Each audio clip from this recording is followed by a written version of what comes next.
প্রকাশিত হলো মাধ্যমিকের ফল। মোট 9,12,598 জন পরীক্ষার্থী মাধ্যমিক পরীক্ষা দিয়েছিল।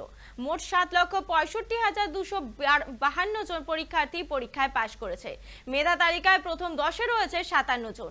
এর মধ্যে মাত্র একজন কলকাতার। এবছর পাশের হার 86.131%।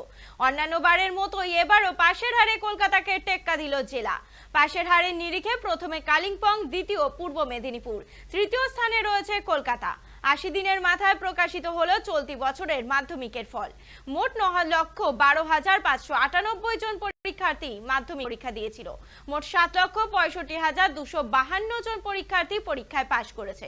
প্রথম হয়েছে কোচবিহারের রামভোলা হাই স্কুলের চন্দ্রচূড় সেন, প্রাপ্ত নম্বর 693। দ্বিতীয় হয়েছে পুরুলিয়া জেলা স্কুলের সাম্যপ্রিয় গুরু, প্রাপ্ত নম্বর 692। তৃতীয় স্থানে জায়গা করে নিয়েছে 3 জন পরীক্ষার্থী।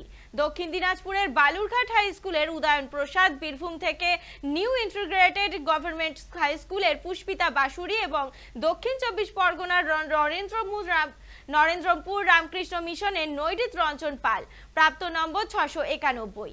মেধা তালিকায় কলকাতার একমাত্র প্রতিনিধি কমলা গার্লস হাই স্কুলের সোমদত্তা সামন্ত 10ম স্থান অধিকার করেছে সে, প্রাপ্ত নম্বর 684। একাধিক কারণে মাধ্যমিকের ক্রিম সাফল্য দখল করেছে জেলা ছেলেমেয়েরা।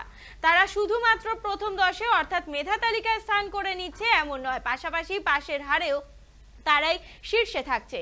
পাশের হার বৃদ্ধি পেয়ে হয়েছে 86.31%। 2023-এ এই হার ছিল 86.15%।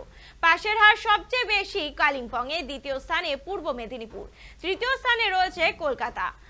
বিশেষজ্ঞদের বক্তব্য, মেধার দিক থেকে জেলা কখনোই পিছিয়ে ছিল না। নম্বর পাওয়ার ক্ষেত্রে পিছিয়ে পড়ছিল জেলার ছাত্রছাত্রীরা। একদিকে যেমন নম্বর তোলার দক্ষতা অর্জন করেছে জেলা, অন্যদিকে শহরে ইংরেজি মাধ্যম স্কুলের বাড়বাড়ন্তে রাজ্যের শিক্ষা ব্যবস্থার চিত্র অনেকটাই বদলে গিয়েছে। বর্তমানে শহরের মেধাবী ছাত্রদের একটা বড় অংশ ইংরেজি মাধ্যম স্কুলে পঠন পাঠন করে থাকে।